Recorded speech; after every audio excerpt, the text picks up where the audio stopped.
When the video opens, we see Isabella smiling in front of her school locker. We see her walking outside with her cane, and marching in her high school band. We are shown still photos of Isabella as an infant and as a toddler. We meet her mom, Michelle. We see Isabella marching with her baritone horn.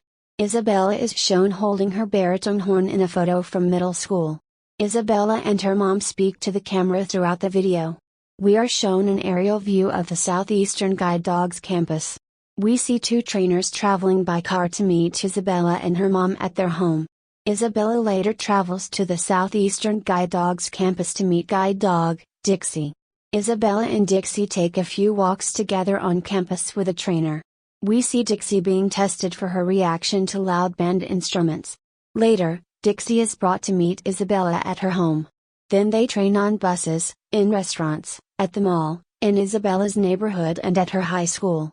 The video closes with Isabella's parents talking about Dixie and Isabella's relationship. We then watch as Isabella and Dixie walk the hallways of Isabella's high school. Isabella's journey to independence. 15-year-old Isabella lost most of her vision, but despite her disability, she's an active teenager. Using her remaining sight, Isabella keeps up with the marching band, and that energetic attitude fuels her dream for independence. Let's follow Bella's journey as she waits to get her first guide dog. I lost my vision when I was 4 months old. I had stopped breathing, I lost oxygen, and it damaged my optic nerve. She told me ever since she's learned about guide dogs, she's wanted one, and I just think it will help her be more independent. It'll hopefully help me get out there and do more things and make it a little bit easier to interact with people, I guess. There are people out there who think it's weird, don't approach me because of that, like, especially when you're going to a high school and sometimes you'll hear, oh, look, it's the blind kid. She has difficulty with bullying at school. She's been pushed, she's been made fun of. So I think the dog will really just let her flourish and become the person that she's really meant to be. Southeastern Guide Dogs receives her application and starts the admission process. After Isabella is approved, trainers begin evaluating dogs looking for a potential match. What we do is visit our students in their homes. We'll ask lots of questions today just to get a feel for Isabella's life that will help us match the most perfect dog that we can for her. Hello. Hi, I'm Katie. It's nice to meet you, Michelle. It's Kayla. Nice to meet you. Hi, Isabella. My name is Katie. Nice to meet you.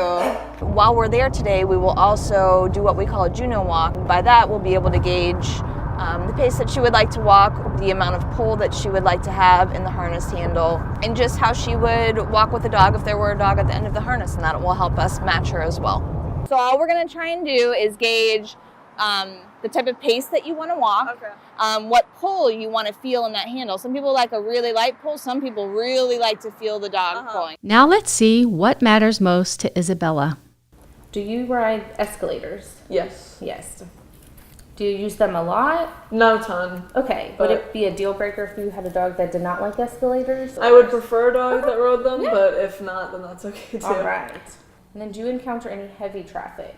I would say some of the intersections, yeah. You still gonna play in the band? Yeah, I'm probably gonna be doing what they consider front ensemble, which is the xylophones and stuff. Oh, okay. Anything that you can think of that will, a personality that you like in a dog?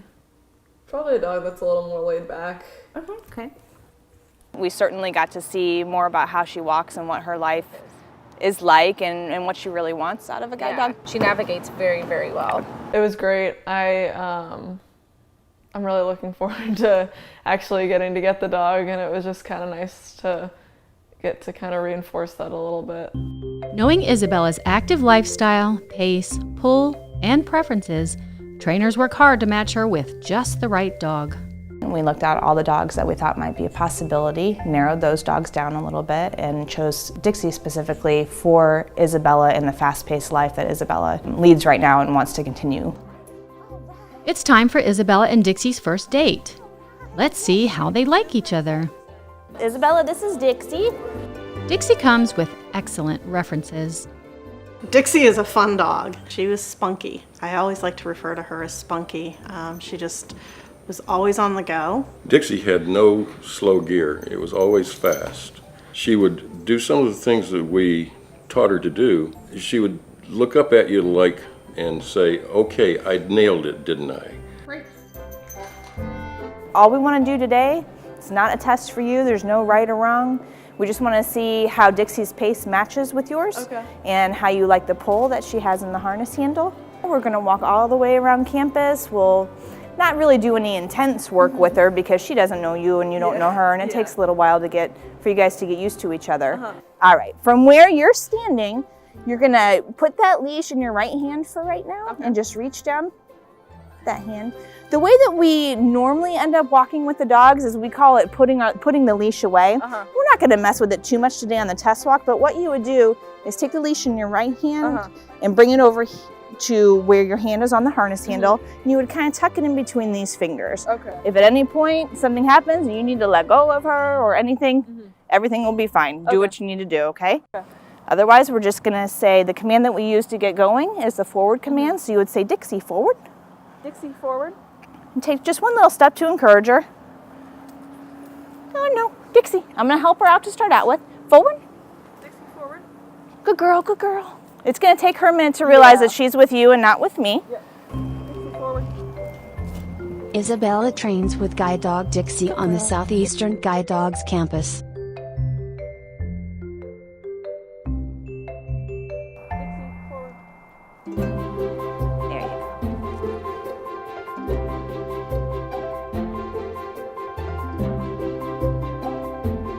She likes you.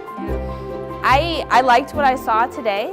You know, there are a couple more things I'd like to look at with her, but I liked the pace and pull today. I like how happy Isabella and comfortable Isabella was walking with her.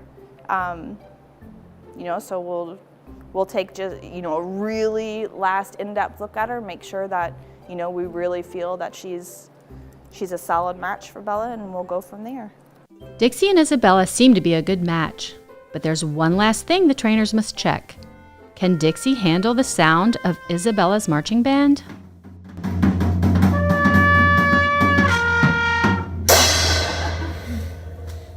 Good girl. She passes the test. It's a match. For a puppy raiser to find out that their dog has been matched is really incredible. We put so much time and energy into these dogs. We know that when we start raising the dogs, they're not our dogs. They're just with us temporarily.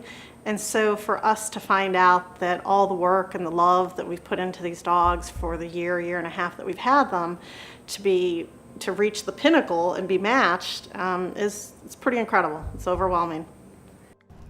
And now today, Isabella and Dixie began their journey as a team.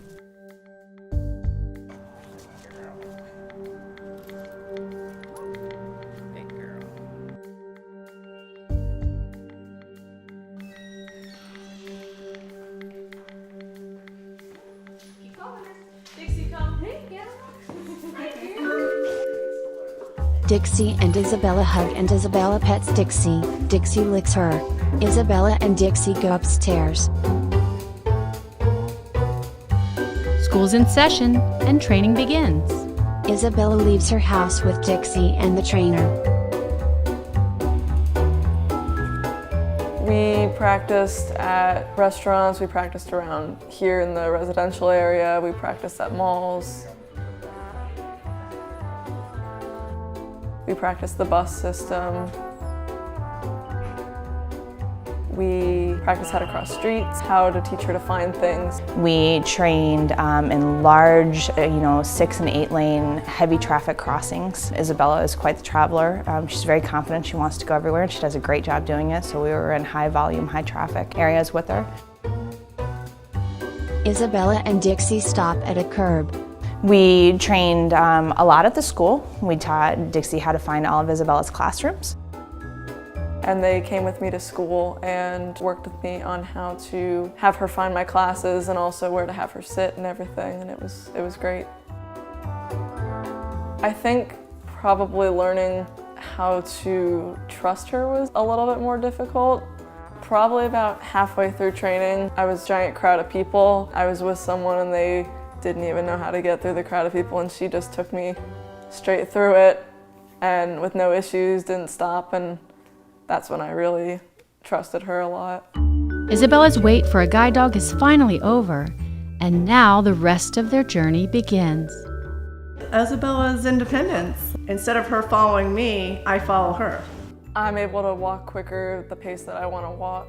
I was so used to me being in the front and her following behind that every once in a while I'm like, oh, sorry Bella, I know I gotta get behind you now. Socially, it's been really nice because people like having the dog around. It's not only does it help her, it's a little bit fun for her too, because it's, you know, obviously it's a help, but it's also sort of a friend, a companion. I can see she's more confident. It's such a life-changing thing. My dream for her is to go to college and do everything that everybody else that has vision can do, which I know that she will be able to do with a guide dog.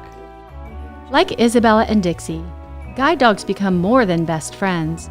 They become freedom, confidence, and a bridge to the future. For more information, visit guidedogs.org/youth.